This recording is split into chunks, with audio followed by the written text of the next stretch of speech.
moi, je suis né dans une famille chrétienne, et donc j'ai eu un peu la foi de mes parents, qui m'ont vraiment transmis la foi chrétienne. Mais j'ai quand même toujours été un peu sceptique et à beaucoup douter et à vraiment demander est-ce que j'y crois vraiment. Et je voulais pas juste croire parce que mes parents m'ont dit que c'est vrai et parce que j'allais à l'église chaque dimanche. T'as raison. C'est vrai. Je dirais quand j'ai décidé de devenir chrétien à 13 ans, j'y croyais mais j'avais pas fait vraiment une démarche de rechercher plus profondément parce que pour moi c'était un peu naturel d'y croire. Mais c'est un peu plus tard dans ma vie chrétienne que j'ai commencé à me poser des questions, à me dire est-ce que j'y crois vraiment. Et je pense que avec le christianisme, s'il y a un truc qu'on va vraiment savoir si c'est vrai ou pas, c'est la résurrection. On lit en 1 Corinthiens 15, comme vous avez pu voir si vous avez vu les invitations. Or, si Christ n'est pas ressuscité, votre foi est inutile. Vous êtes encore dans vos péchés, et par conséquent, ceux qui sont morts en Christ sont aussi perdus. Si c'est pour cette vie seulement que nous espérons en Christ, nous sommes les plus à plaindre de tous les hommes. Donc on pourrait lire tout 1 Corinthiens 15 qui parle de la résurrection, mais ce serait vraiment trop long. Mais en gros, ce que Paul dit, c'est que soit la résurrection est vraie, donc le christianisme est vrai, soit la résurrection est fausse, le christianisme est faux, tout simplement. Et donc, si vraiment on veut savoir si c'est vrai, on peut chercher à savoir si la résurrection est vraie ou pas. Donc voilà, et c'est ce qu'on va faire aujourd'hui. Et autre chose que j'aimerais dire, c'est que moi je pense que la foi et les preuves, c'est quelque chose de très compatible. Et souvent on peut croire que la foi, c'est croire sans avoir de raison de croire. Mais moi je pense que c'est vraiment le contraire. Si on croit, si on a la foi, c'est qu'on a des raisons de croire. Bien sûr, on croit, il y a des choses qu'on croit sans voir, mais c'est pas parce qu'on n'a pas de raison de croire. Voilà. Donc, en fait, s'il y a à peu près il y a quelques centaines d'années, quand on demandait aux historiens la résurrection, pour des historiens non chrétiens, sur leur demandait comment les chrétiens sont arrivés à croire à une résurrection. Les historiens, ce qu'ils auraient répondu, c'est les évangiles, on sait que ça a été écrit entre 30 et 60 ans après la mort de Jésus. Donc les historiens, ils auraient dit, écoute, il y a un mythe qui s'est créé, ça s'est dit d'une personne, qui l'a dit à une autre personne, qui a dit à une autre personne, et ensuite on est arrivé au mythe que Jésus est ressuscité. Aujourd'hui, on sait que c'est faux, parce qu'on a un passage en 1 Corinthiens 15, donc toujours en 1 Corinthiens 15. En fait, la lettre aux Corinthiens a été écrite en 55, donc Jésus est mort en 30 à peu près, c'est ce qu'estiment les historiens. Paul, il est allé à Corinthe dans les années 50, et ensuite il a écrit cette lettre en 55. Et donc on a ce... Est-ce que vous arrivez à tout lire jusqu'au bout? Oui. Ok, nickel. On a ce qu'on appelle un credo. Donc en fait c'est quelque chose que récitaient les premiers chrétiens entre eux après la mort de Jésus. Donc on va lire. Je vous ai transmis avant tout le message que j'avais moi aussi reçu. Christ est mort pour nos péchés conformes aux... Ah mince, le problème c'est que j'arrive pas à lire en entier. Excusez-moi, je vais juste déplacer le truc. Voilà, non c'est bon, nickel. Voilà. Ne vois pas. Non, c'est normal. Voilà. Conforme aux Écritures. Alors, Christ est mort pour nos péchés conformément aux Écritures. Il a été enseveli, il est ressuscité le 3e jour, conformément aux Écritures. Ensuite, il est apparu à Céphas, puis aux 12. Après cela, il est apparu à plus de 500 frères et sœurs à la fois, dont la plupart sont encore vivants et dont quelques-uns sont morts. Ensuite, il est apparu à Jacques, puis à tous les apôtres. Après eux tous, il m'est apparu à moi, comme à un enfant né hors terme. Donc ça, c'est ce qu'on appelle un credo, donc une profession de foi, tradition orale que les premiers chrétiens apprenaient et récitaient par cœur. On pourrait aller dans les détails de pourquoi est-ce que les historiens estiment que c'est un credo, mais ça prendrait trop de temps. Mais en tout cas, la grande majorité accepte que ce credo, c'est moins de 5 ans après la crucifixion de Jésus. Donc en gros, la théorie que c'était un mythe, la résurrection, ça ne tient pas du tout la route, parce que là, on a un récit de la résurrection moins de 5 ans après la crucifixion. Donc en 5 ans, un mythe n'a pas le temps de faire surface.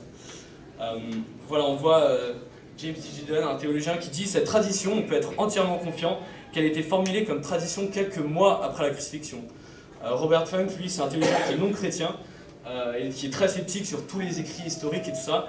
Il dit « Ce credo date tout au plus de 2 à 3 ans après la crucifixion. » Donc voilà, on a quelque chose d'extrêmement tôt que les historiens et théologiens acceptent comme moins de 5 ans après la crucifixion. Maintenant, ce qu'on va faire, c'est qu'on va regarder 5 faits historiques qui sont acceptés donc, par la grande majorité des historiens. Et on va voir un peu pourquoi. Je ne vais pas pouvoir aller trop dans les détails parce que ça prendrait beaucoup trop de temps. Je vais quand même vous donner quelques arguments pour vous expliquer pourquoi. Et puis après, on va voir quelles conclusions on peut faire de ça.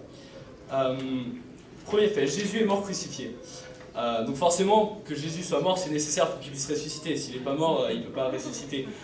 Donc on a des sources non chrétiennes et des sources chrétiennes. On a 10 sources non chrétiennes qui parlent de sa crucifixion, que Jésus est mort crucifié. Donc par exemple, on a un historien juif, Flavius Joseph, qui écrit « Vers le même temps vint Jésus, Pilate lui condamnait à la crucifixion. » Ensuite, on a Tacite, qui est lui un historien romain. En fait, c'est au moment où il y a eu un incendie à Rome en 64, et c'était sous l'empereur Néron. Et en gros, Néron, c'était lui qui avait ordonné l'incendie à Rome, mais pour pas que les gens, ils ont commencé à le savoir, et du coup, il a dit non, il a accusé les chrétiens, il a dit c'est les chrétiens qui ont causé ce feu. Et donc là, on lit, mais aucun moyen humain, ni largesse impériale, ni cérémonie expiatoire ne faisait taire le cri public qui accusait Néron d'avoir ordonné l'incendie. Pour apaiser ces rumeurs, il offrit d'autres coupables et fit souffrir les tortures les plus raffinées à une classe d'hommes détestés de leur abomination et que le vulgaire appelait chrétiens. Ce nom leur vint de Christ qui, sous Tibère, fut livré au supplice extrême par le procurateur Ponce Pilate. Donc voilà, donc là on a quelqu'un qui en plus était un ennemi des chrétiens, qui parle de la crucifixion et du fait qu'il a été crucifié sous l'empereur Tibère et le procurateur Ponce Pilate, donc de Judée. Donc ça confirme exactement ce que racontent les évangiles sur la crucifixion. Et donc, il y a encore plein d'autres écrits non chrétiens qu'on ne va pas tous voir, mais c'est pour ces raisons que les historiens ne doutent pas que Jésus est mort crucifié. Donc forcément, on a aussi toutes les sources chrétiennes qui le disent, les évangiles, les pères de l'église primitive, le credo qu'on a vu en 1 Corinthiens 15 qui vient très tôt. Donc voilà, Bart Ehrman, lui, c'est quelqu'un qui fait de la critique textuelle aux États-Unis et qui est non chrétien, qui est agnostique. Et donc c'est l'un des plus grands connaisseurs du Nouveau Testament, qui est l'un des plus influents en fait. Mais donc lui dit l'élément le plus certain sur la tradition de Jésus est qu'il a été crucifié sous les ordres du préfet romain de Judée, Ponce Pilate. Ensuite, fait numéro 2, il est enterré dans un tombeau et le tombeau est retrouvé vide quelques jours après. Donc son enterrement, déjà pour que le tombeau puisse être vide, il faut qu'on puisse savoir qu'il était enterré. Donc déjà on a encore une fois les sources chrétiennes, 1 Corinthiens 15, dans les 4 évangiles. Puis ce que j'ai oublié de dire, c'est que en fait, les historiens, quand ils regardent le Nouveau Testament, ils les prennent comme des écrits historiques, et pour eux c'est pas inspiré de Dieu, mais ils vont quand même regarder ce qui est écrit dedans et ce qu'on peut savoir de l'histoire à travers donc les évangiles et les lettres de Paul, etc. Donc ensuite dans les évangiles, en fait, ce qui est raconté, c'est que c'est Joseph d'Arimathée qui a enterré Jésus. Et Joseph d'Arimathée, ce qu'on sait, c'est que c'était un membre du conseil juif, c'était du Sanhédrin. Et donc c'est très peu probable que les premiers chrétiens aient inventé ça, parce que de dire que c'est un juif qui a enterré Jésus et pas les chrétiens eux-mêmes, ils auraient dit c'est nous les chrétiens qui l'avons enterré, donc ça aurait été bizarre d'inventer ça. Voilà, en plus on n'a aucune autre histoire qui raconte ce qu'on aurait fait du corps de Jésus après sa crucifixion. Ensuite le tombeau est retrouvé vide, alors comment est-ce qu'on peut savoir ça? Alors déjà la chose à savoir, c'est que quand les premiers chrétiens parlaient de résurrection, c'est important de savoir qu'est-ce que signifie résurrection. En fait, donc à l'époque du 1er siècle, il y avait principalement les Grecs et les Juifs. Et donc les Grecs, eux, s'y croyaient, c'est qu'après la mort, l'âme se séparait du corps et puis vivrait éternellement ailleurs, mais que c'était vraiment séparé du corps et que c'était vraiment leur croyance de ce qui se passait après la mort. Pour les Juifs, c'était un peu différent. Il y avait les pharisiens et les sadducéens principalement. Donc les pharisiens, ce qu'eux croyaient, c'était justement à la résurrection. Non, ça je vais mettre après. La résurrection, c'est-à-dire qu'à la fin des temps, Dieu ressusciterait tout le monde, tous les gens qui croient en lui, qui l'aiment, etc. Et que ce serait une résurrection physique. Donc ce serait vraiment quelque chose de physique et pas juste une âme séparée du corps, mais que ce serait un corps et une âme ensemble. Donc un corps qui serait un peu différent du corps sur Terre aujourd'hui, mais que ce serait quand même quelque chose de physique. Donc voilà, donc il y a une distinction entre résurrection et ressuscitation.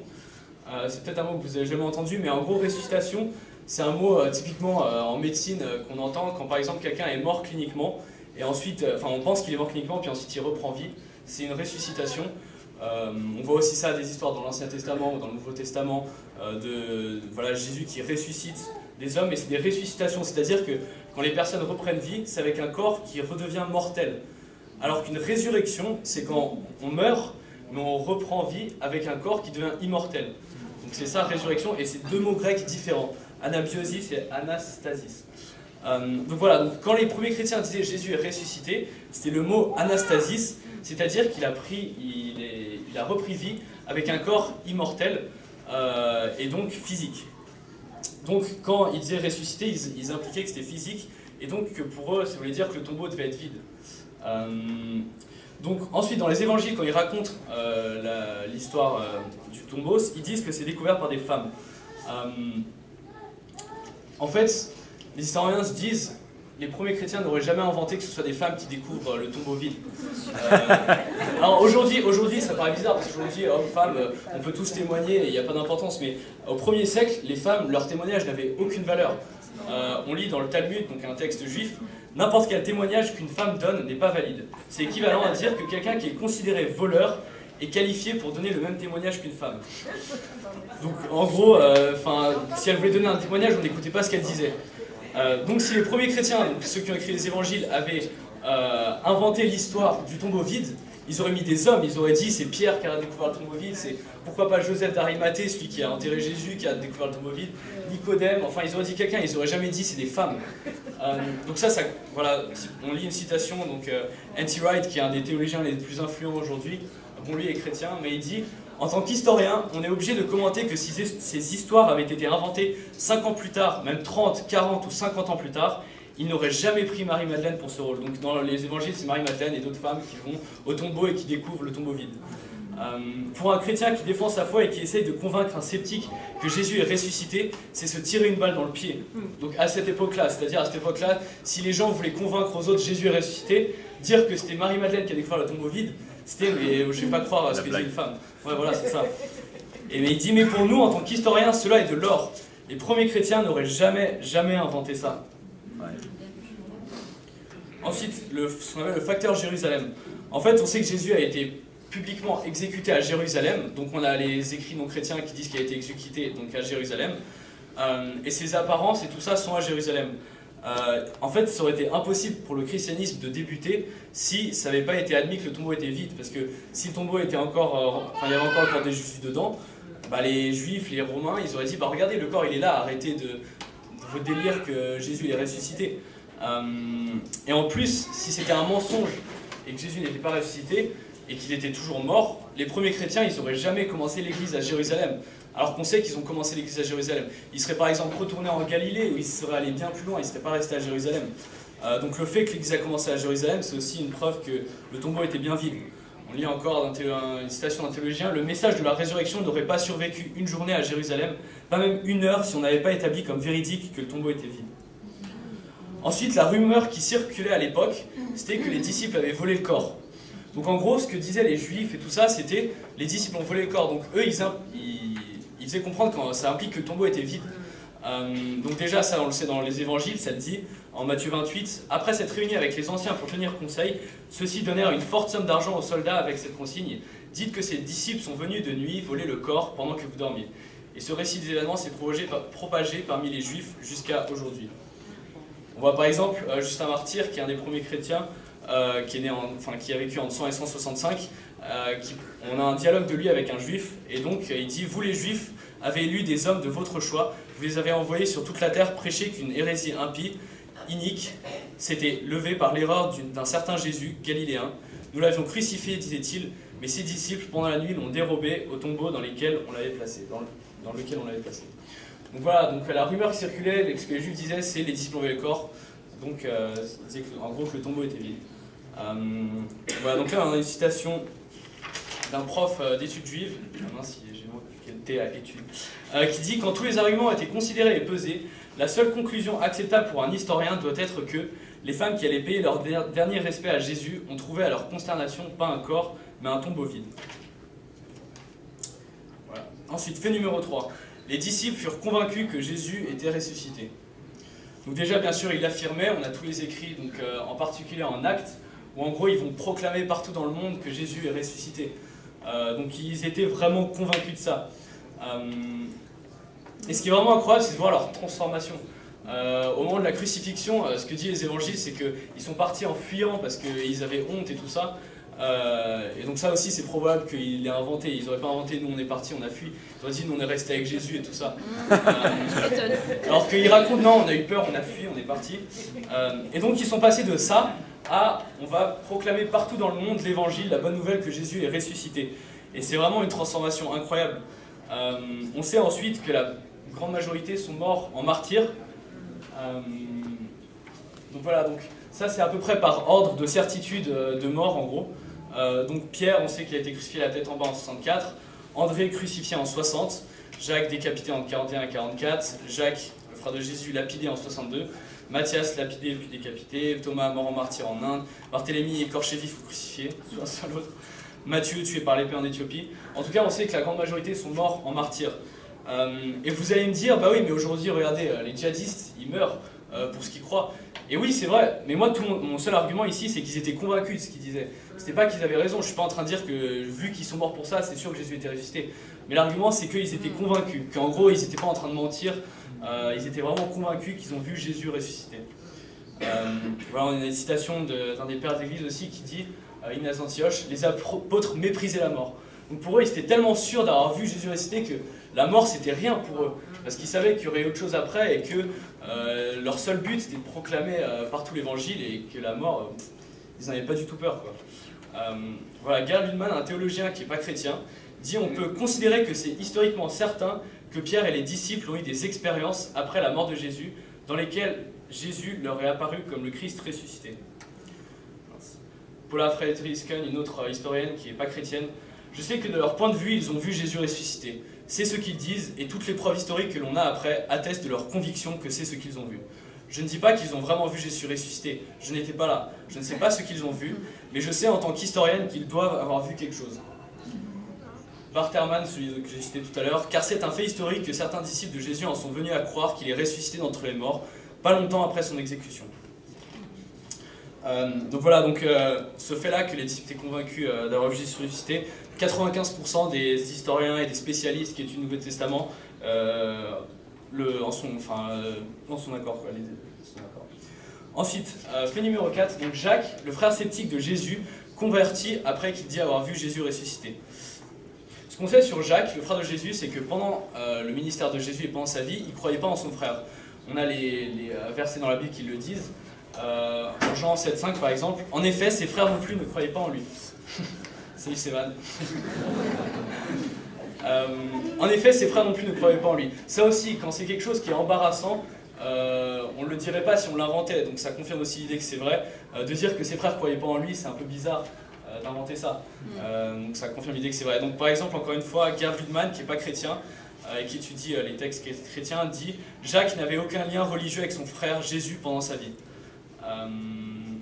On sait aussi qu'avant la crucifixion, ce n'était pas un apôtre, et après la crucifixion, il est devenu un apôtre. Ensuite, sa conversion, il dit qu'il a vu que Jésus lui est apparu et qu'il a vu ressusciter. Et il est cité dans le credo d'un Corinthiens 15, quand ça dit « Ensuite, il est apparu à Jacques, puis à tous les apôtres ». On sait aussi qu'il est devenu le premier dirigeant de l'église primitive à Jérusalem. Donc on a des passages dans la Bible qui le disent. On a aussi un écrit de Clément d'Alexandrie qui dit « Après l'ascension du Sauveur, Pierre, Jacques et Jean ne se disputèrent pas pour cet honneur, mais donc le fait de diriger l'église de Jérusalem, mais qu'ils choisirent Jacques le Juste comme premier évêque dirigeant de Jérusalem. » Ensuite, sa croyance était tellement forte qu'il était prêt à souffrir et mourir pour sa foi. Donc sa mort en tant que martyr, on a des sources chrétiennes et non chrétiennes qui l'affirment, et donc qui décrivent sa mort en 62, donc on a encore une fois Flavius Joseph, un historien juif. Le frère de Jésus, qui était appelé le Christ, a été délivré pour être lapidé. Donc voilà. Je ne sais pas combien d'entre vous ont déjà réussi à convaincre votre frère ou sœur que vous étiez le Fils de Dieu. Mais ce qui est incroyable, c'est que Jésus a réussi à le faire après être mort. Pendant qu'il vivait, il n'avait pas réussi à convaincre Jacques, mais après qu'il soit mort, il a réussi à le convaincre. Donc, il a dû se passer quelque chose après sa mort pour que son frère soit convaincu que c'était vraiment le Messie. Voilà, Michael Gona, donc un historien, nous dit « Jacques et ses frères auraient regardé leur frère mort comme un hérétique plutôt que courir à Jérusalem et être pris dans un groupe d'hallucinations, en supposant que c'était des hallucinations d'avoir vu Jésus. Ça semble plus probable que l'exécution de Jésus en tant que criminel et blasphémateur aurait confirmé leur non-croyance plutôt que de causer leur conversion. C'est vrai, si moi je suis Jacques et je ne crois pas du tout en mon frère, si mon frère il se fait crucifier, ça ne va pas me faire croire que c'est vraiment le Messie, au contraire, je serais encore plus, mais c'est pas du tout qui il disait être. Ouais, bien vu. Ensuite, fait numéro 5, donc le dernier, Paul, un persécuteur de l'Église, converti après qu'il ait vu Jésus ressuscité. Alors déjà, on sait de Paul, avant qu'il soit chrétien, il persécutait les chrétiens. Donc on a plusieurs sources qui le disent, on ne va pas forcément tout aller les voir. On sait que c'était le disciple d'un pharisien qui s'appelait Gamaliel. Et en Galates, il raconte justement ce qu'il faisait avant d'être chrétien. Vous avez d'abord entendu parler de mon comportement autrefois dans le judaïsme. Je persécutais à outrance l'Église de Dieu, je cherchais à la détruire, et j'étais plus avancé dans le judaïsme que beaucoup de ceux de mon âge parmi mon peuple, car j'étais animé d'un zèle excessif pour les traditions de mes ancêtres. Mais ensuite, il a fait une apparition de Jésus Donc en acte 9, il y a le récit de ce qu'il a vu sur le chemin de Damas. On ne va pas lire non plus parce que ça prendrait trop de temps, mais en tout cas il raconte avoir vu Jésus. On a aussi donc, le credo en 1 Corinthiens 15 qui date de pas longtemps après la crucifixion. Après eux tous, il m'est apparu à moi aussi. Et ensuite, il est converti et après, il est prêt à souffrir et à subir les pires souffrances et mourir pour sa foi. Il récite tout ça en 2 Corinthiens 11. Ils sont serviteurs de Christ, je parle comme un fou, je ne suis plus encore. J'ai bien plus connu les travaux pénibles, infiniment plus les coups, bien plus encore les emprisonnements, et j'ai souvent été en danger de mort. 5 fois j'ai reçu des juifs les 40 coups moins 1, 3 fois j'ai été fouetté, 1 fois j'ai été lapidé, 3 fois j'ai fait naufrage, j'ai passé 1 jour et une nuit dans la mer. Fréquemment en voyage, j'ai été en danger sur les fleuves, en danger de la part des brigands, en danger de la part de mes compatriotes, en danger de la part des non-juifs, en danger dans les villes, en danger dans les déserts, en danger sur la mer, en danger parmi les prétendus frères. J'ai connu le travail et la peine et j'ai été exposé de nombreuses privations de sommeil, à la faim et à la soif, et de nombreux jeunes au froid et au dénuement. Et sans parler du reste, je suis assailli chaque jour par le souci que j'ai de toutes les églises. Donc là, il raconte vraiment toutes les souffrances qu'il a vécues depuis qu'il est devenu chrétien. Et donc, encore une fois, ce qu'on peut voir de ça, c'est qu'il était vraiment convaincu d'avoir vu quelque chose pour qu'il soit prêt à passer d'un pharisien qui faisait partie un peu de la haute société juive et qui avait une belle vie, quoi. Il faisait partie de l'élite vraiment de la société. Et il est devenu de ça à passer à quelqu'un qui va passer le reste de sa vie à souffrir. Et là, il raconte toutes les souffrances qu'il a vécues. Donc il a dû voir quelque chose, il a dû se passer quelque chose. On a un autre credo, donc encore une tradition que se passaient les premiers chrétiens, qui dit, donc en Galates 1, « Celui qui autrefois nous persécutait annonce maintenant comme une bonne nouvelle la foi contre laquelle il s'acharnait. » Puis ensuite, il meurt en martyr, pareil, donc à Rome, environ 67-68. C'est pas sûr exactement de la date, mais en tout cas c'était sous l'empereur Néron. Voilà, on a des écrits Tertullien qui dit « Paul fut décapité ». Eusèbe de Césarée, on raconte que sous son règne, Néron, Paul eut la tête coupée à Rome, même et que, semblant, Pierre y fut crucifié. Alors. Voilà une citation de encore Bartherman. Paul était sans aucun doute le converti le plus important de l'histoire de la religion chrétienne. Donc voilà, donc là on a vu les 5 faits. Jésus est mort crucifié, enterré, puis le tombeau est retrouvé vide quelques jours après. Les disciples convaincus d'avoir vu Jésus ressuscité. La conversion de Jacques, qui dit avoir vu Jésus ressuscité. La conversion de Paul, qui dit avoir vu Jésus ressuscité. Donc j'ai pas pu aller dans tous les arguments de pourquoi est-ce que les historiens acceptent ces faits. Mais ce qu'on sait, c'est que la grande majorité des historiens acceptent ces faits. Quand je dis la grande majorité, c'est plus de 95%. C'est qu'il y en a peut-être quelques-uns qui vont dire non, mais c'est ceux qui sont tellement sceptiques qu'ils refusent d'accepter n'importe quoi historiquement. Enfin, voilà. Sur ces 5 faits, le fait c'est seulement 75% des historiens qui l'acceptent, c'est le tombeau vide. Certains diront on ne peut pas être sûr à 100%, mais ça reste 75% qui est un gros chiffre. Et bien sûr, quand je parle des historiens, c'est des historiens qui sont athées, agnostiques, juifs, c'est pas juste les chrétiens, parce que sinon, forcément, ils sont biaisés vu qu'ils croient en la résurrection. Donc maintenant, avec ces 5 faits, qu'est-ce qui peut bien expliquer tous ces faits? Donc maintenant, on va regarder les hypothèses. Donc en fait, il n'y a pas 50 possibilités. Soit c'était un gros mensonge, ils se sont tous mentis, soit ils ont eu une hallucination, soit Jésus il n'était pas vraiment mort. Donc on va un peu regarder ces hypothèses et voir si elles sont possibles. Donc première hypothèse, tout était un mensonge, que tout était inventé par les chrétiens, qu'ils ont tout planifié ça et qu'ils mentaient, quoi. Ce qu'il faut savoir, c'est que les chrétiens, ce qu'ils prêchaient aux païens, donc aux non-croyants à cette époque-là, c'était déjà de louer un homme qui a été honteusement exécuté sur une croix. En Deutéronome, donc dans un texte juif, enfin de l'Ancien Testament, quoi, on lit un homme qui est pendu à un poids et maudit, donc un homme qui est crucifié, c'était considéré que c'était quelqu'un qui était maudit par Dieu. C'était un homme juif, alors pour les Romains, les juifs, ils les regardaient vraiment de haut, et donc de dire de suivre un juif, c'était vraiment, pourquoi est-ce qu'on ferait ça, quoi, qui était charpentier, qui avait des demandes éthiques très élevées, d'aimer ses ennemis, ce genre de choses. Il prêchait une résurrection physique, c'était pas une résurrection spirituelle, que son âme est ressuscitée dans les cieux, enfin voilà, avec des femmes qui découvrent le tombeau vide. Donc s'ils voulaient planifier ça et créer un mensonge, ils n'auraient jamais fait tout ça. Enfin, c'est complètement fou d'essayer de lancer un mensonge comme ça. Et dans tous les cas, encore une fois, ce qu'on a vu, c'est qu'ils étaient convaincus d'avoir vu Jésus ressuscité et que la plupart sont morts pour ça. On ne meurt pas pour un mensonge, comme on l'a vu tout à l'heure. Personne ne mourrait pour un mensonge, et même si certains seraient prêts à le faire, il y en aurait forcément un ou deux qui, au bout d'un moment, sous la torture, ils diraient non, ok, si, j'avoue, c'était un mensonge. Alors qu'aucun n'a fait ça. Tous sont tous morts en disant on est convaincus qu'on l'a vu ressusciter. Donc voilà, la théorie du mensonge, ça ne tient pas vraiment la route. Et dans tous les cas, aucun spécialiste ou historien ne croit en cette théorie. Voilà, N.T. Wright, théologien. Le christianisme est né dans un monde où son message principal était connu pour être faux. Donc le fait que quelqu'un ressuscite et tout ça, personne n'aurait inventé ça. Maintenant, si on regarde, est-ce que ça explique les faits? Donc Jésus mort crucifié, ouais, ça l'explique. Enterré puis le tombeau trouvé vide quelques jours après, ouais, il serait allé voler le corps. Mais ensuite, que tout ça explique pas les trois faits. Et même si, supposons que les disciples avaient comploté, on va inventer une résurrection, ça aurait jamais convaincu Jacques et Paul. Paul, il persécutait les chrétiens, lui, il tuait les chrétiens, il était contre eux.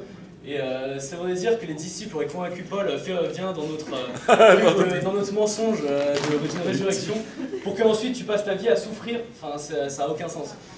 Et donc c'est pour ça que personne ne prend cette théorie au sérieux. Maintenant, les hallucinations. Alors les hallucinations, certaines personnes diront c'est peut-être possible. Alors ça, c'est le dernier livre qui a été écrit sur les hallucinations, The Science of Idiosyncratic Perception. Donc ça a été publié by American Psychological Association.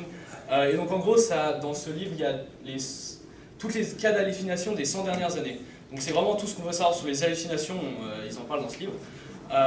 Donc déjà, ce qu'on sait sur les hallucinations, c'est qu'elles se manifestent d'un seul mode sensoriel. Donc c'est-à-dire, c'est soit auditoire, soit c'est visuel, soit c'est... Enfin, c'est qu'un mode sensoriel, c'est jamais ou très très rarement plusieurs modes sensoriels. On sait que les gens les plus susceptibles de subir une hallucination sont les adultes âgés ayant souffert la perte d'un proche. Donc c'est eux les plus susceptibles à subir une hallucination. Mais seulement 7% de ces gens ont des hallucinations où ils voient visuellement la personne. Et c'est jamais audio plus visuel, c'est toujours c'est toujours vision, mais c'est jamais on voit, on entend. Et à chaque fois, c'est des hallucinations individuelles. Les hallucinations de groupe, ça n'arrive pas, c'est juste quelque chose qui n'arrive pas. Et de toute façon, c'est pas logique, ce serait quand même fou de dire moi je vois quelque chose et quelqu'un d'autre, alors que c'est faux, il n'y a rien, mais quelqu'un d'autre voit exactement la même chose, c'est juste, c'est impossible. Et c'est pour ça qu'on n'a aucun cas d'hallucination de groupe, du moins des 100 dernières années. Dans ce livre, ça dit que les hallucinations de groupe, ça n'arrive pas.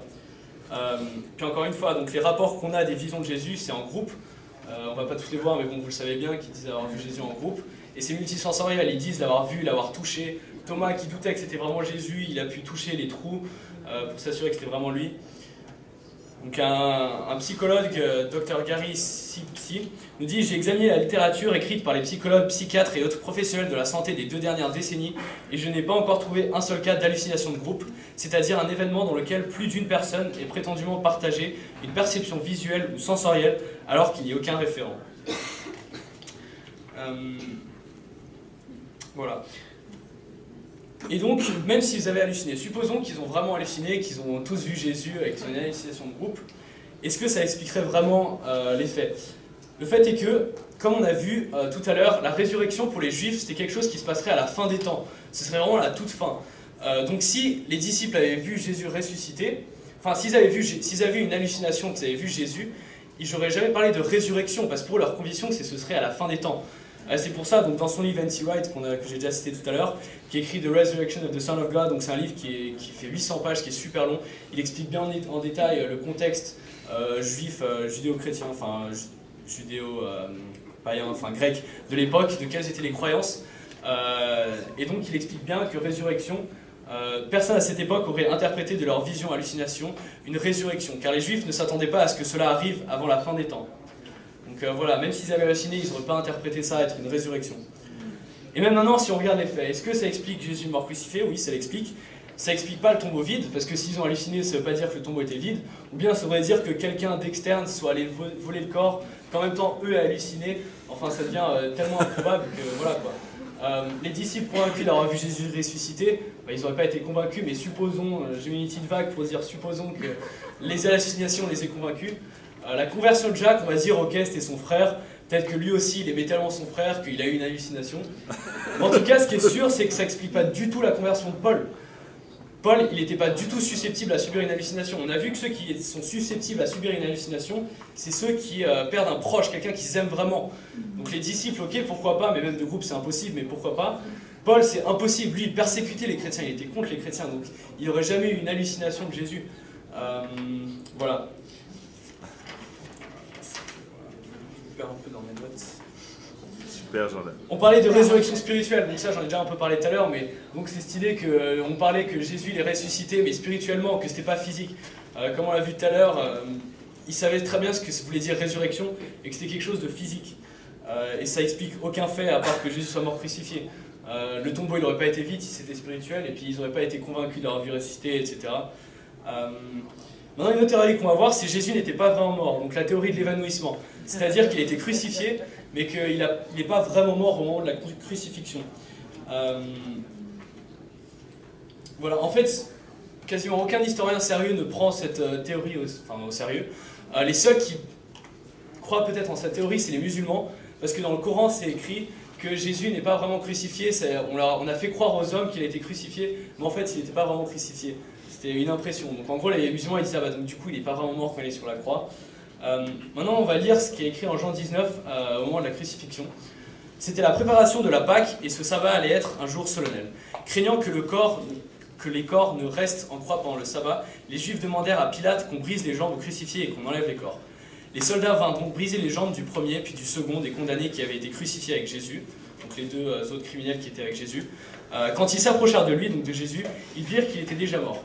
Ils ne lui brisèrent pas les jambes, mais un des soldats lui transperça le côté avec une lance, et aussitôt il en sortit du sang et de l'eau. Alors ce qui est vraiment intéressant, c'est qu'il dit il y a de l'eau qui sort au moment où le Romain lui perce le côté. En fait, jusqu'au XVIIIe siècle, on ne savait pas du tout ce que c'était que cette eau qui sortait, et donc pour les chrétiens, ils essayaient d'interpréter ça en disant l'eau, est-ce que ça a un rapport avec le baptême ou quoi, enfin, ils ne comprenaient pas du tout, parce que pour eux, quand on perce quelqu'un, il y a du sang qui sort, il n'y a pas d'eau qui sort. Donc en fait, ce qu'on sait, c'est que généralement, les gens, quand ils mouraient crucifiés, ils mouraient d'asphyxie. Donc c'est-à-dire qu'ils étaient attachés comme ça, donc ils étaient attachés les clous là, puis au pied. Et ce qu'ils devaient faire, c'est respirer, mais pour respirer, ils ne pouvaient pas respirer comme ça. Donc ils étaient obligés de pousser sur leurs pieds pour respirer. Donc ils devaient respirer comme ça. Mais au bout d'un moment, ils avaient juste plus de force de lever leurs jambes et ils mouraient d'asphyxie, qu'ils ne pouvaient juste plus respirer. Et donc, ils avaient aussi... par exemple, Jésus, il a été tellement fouetté, il a subi tellement de fouet, ce genre de choses, qu'il saignait énormément. Donc on sait aussi qu'il avait certainement une insuffisance cardiaque. Et ce qu'on sait d'une insuffisance cardiaque, aujourd'hui, c'est que ça peut causer un épanchement pleural. Donc ça, jusqu'au XVIIIe siècle, on ne le savait pas. Et donc, c'est-à-dire qu'il y a de l'eau qui s'accumule dans les poumons. Et ça, c'est quelque chose qui arrive après une insuffisance cardiaque. Donc quand on a un problème avec le cœur, les vaisseaux, tout ça. Ou bien une péricardite, où il y a de l'eau qui peut s'accumuler dans le péricarde. Donc en fait, ce qui est intéressant, c'est si vous allez sur PubMed, c'est là où il y a tous les articles scientifiques, médicaux, il y a toutes les théories sur comment est mort Jésus. Donc certains diront c'est un épanchement pleural, d'autres diront c'est une péricardite. Et donc en gros, l'idée c'est que quand le Romain a percé Jésus, donc il y a de l'eau et du sang qui sont sortis. Donc soit c'était en perçant, donc il y a l'eau qui est sortie des poumons, soit c'était de l'eau qui est sortie du péricarde. Probablement, moi, typiquement, je pense que c'est plus l'épanchement pleural parce que l'eau dans le péricarde, il se serait certainement mélangé avec le sang. Donc en perçant, on aurait surtout vu du sang. Alors que là, ils disent vraiment qu'il y a une distinction entre le sang et l'eau. Donc probablement que c'était un épanchement pleural. Et donc, encore une fois, ça, on ne le savait pas à l'époque. Donc Jean n'aurait jamais inventé ça. S'il avait inventé la crucifixion et comment il est mort, il aurait dit il y a du sang qui est sorti et puis c'est tout. Il n'aurait jamais dit il y a du sang et de l'eau alors que ça a perturbé tellement de gens pendant 18 siècles. Maintenant regardons les faits. Est-ce que s'il n'était pas vraiment mort, ça expliquerait les faits? Donc Jésus mort crucifié déjà non, mais bon, supposons qu'il n'était pas complètement mort.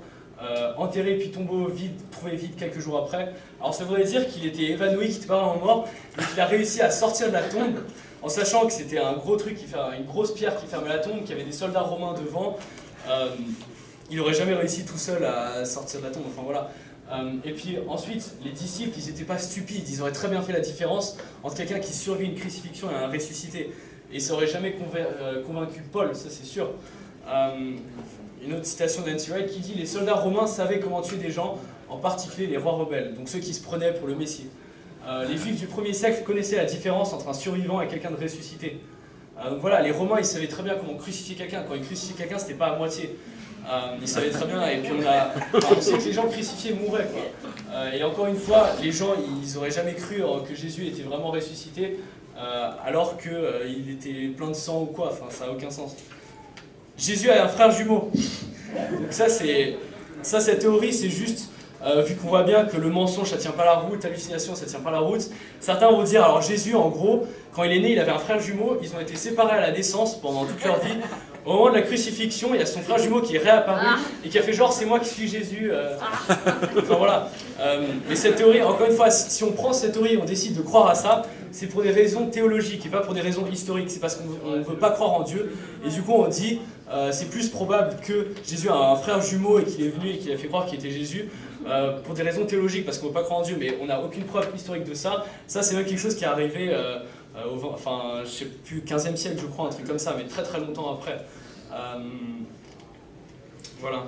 Et puis en plus, il n'aurait pas eu des trous dans ses mains, il n'aurait pas eu toutes les preuves que c'était bien Jésus, et les disciples, encore une fois, ils n'étaient pas stupides. Maintenant, la théorie que Jésus est ressuscité, ça explique très bien tous les faits, que Jésus est mort crucifié, que le tombeau est trouvé vide, que les disciples sont convaincus d'avoir vu Jésus ressuscité, la conversion de Jacques, et la conversion de Paul. Et donc en plus, quand on regarde la résurrection, on peut se dire, voilà, on a toutes ces preuves que Jésus est ressuscité, mais ce qui est important, c'est regarder aussi qui était Jésus.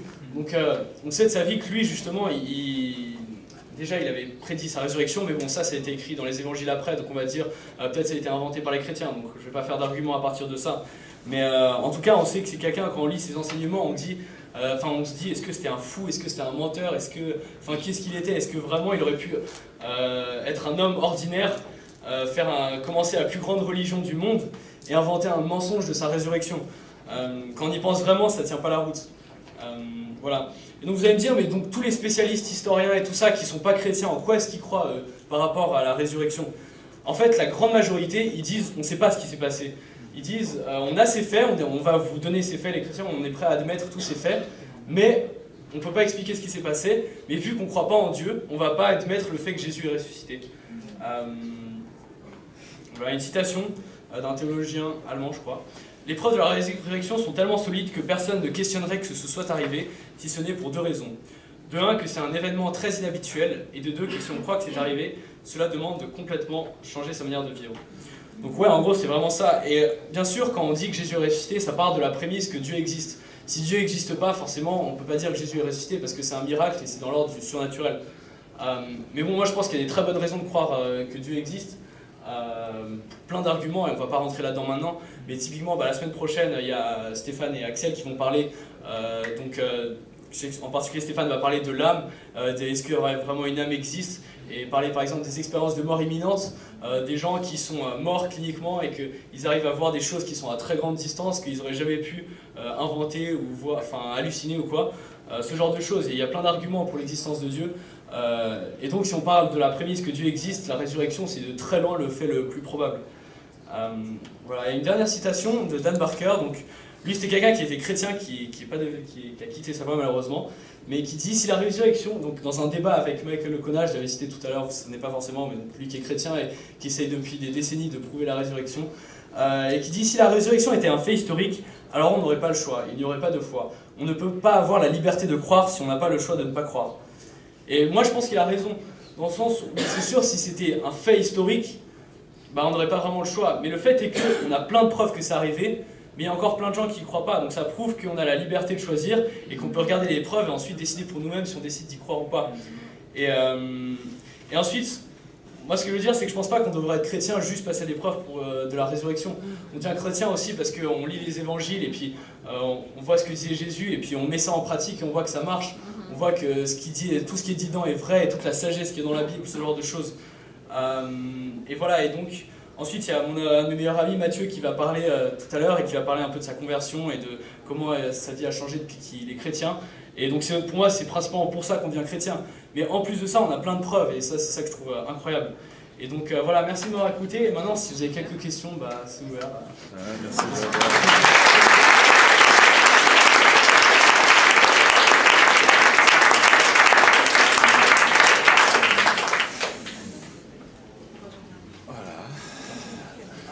Tout le monde y croit, c'est bon? Ouais,